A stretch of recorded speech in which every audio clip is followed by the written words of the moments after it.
Miami, otherwise known as the sexiest place on the planet, the top spring break location for college students everywhere, and the home of Miami Vice, Pitbull, and Dr. Miami, the millionaire Snapchat famous plastic surgeon. These are just some of the symbols that epitomize the superficial public opinion surrounding Miami.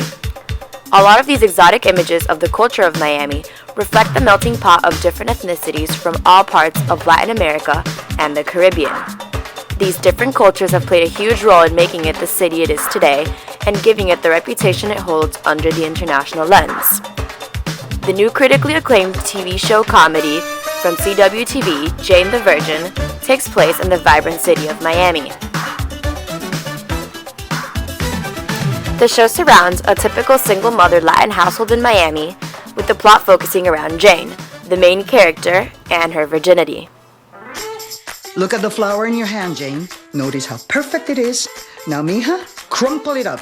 Really, Mom? Shh. But this is so lame. Mommy! Shh! Crumple up the flower, Jane. Good. Try to make it look new again. I can't. That's right. You can never go back. And that's what happens when you lose your virginity. You can never go back. Never forget that, Jane. A lot of the comedic appeal of the show comes from the irony of a 24-year-old keeping her promise to her grandmother to remain a virgin in Miami, despite the sexual culture that emanates in the area.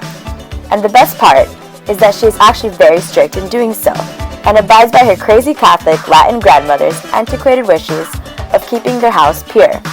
So, although Miami is fetishized as a sexy and exotic place for its permeating Latin American culture, the origins of Latin American culture actually promote a conservative upbringing as shown by Jane's grandmother.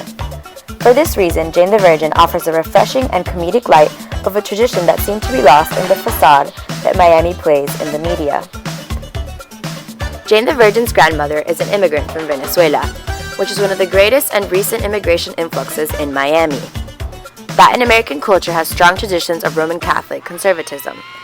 Since its colonization by Spain, Venezuela has remained highly influenced by religion, and although there is no official state church, the Roman Catholic Church enjoys close ties to the government and could be perceived as the national church. Consequently, many people grew up in the Catholic faith and religious education, and continue to exercise these values afterwards as well. Also, it is important to note that Venezuela's religious tradition has historically focused on women. Religion was especially enforced on women as they were expected to be the ones to educate their future children about religion and morals. Most girls started religious training as early as preschool, when they were put in all-girls schools run by nuns. According to scholar Richard Taggarty, early religious and moral training was followed by close supervision in accordance with the socially protected status of women. So, Venezuelan women were very much integrated in the religious sphere and forced to act conservatively to protect their social status in society. This all ties back to Jane the Virgin. Because contrary to the secular Miami the media tends to portray, there definitely is a substantive crowd of believers thanks to these transferred Hispanic values. This is one of the many elements that make the show successful, because Jane is very different from the idea of a typical Miami girl that most people have. She more closely follows the Hispanic Catholic girl role. Viewers of Jane the Virgin get a comical glimpse of the many dichotomies that shape Miami. There are traditional conservatives and secular modernists. There are Hispanics and there are Americans, and the list goes on. And at the end of the day, the important thing to note from all these dichotomies is that there is no one single mold that fits Miami. It would be unfair to label Miami simply a sexy place because of its portrayal in the media, but it would also be unfair to say it is a Catholic conservative haven, because it is neither of these things.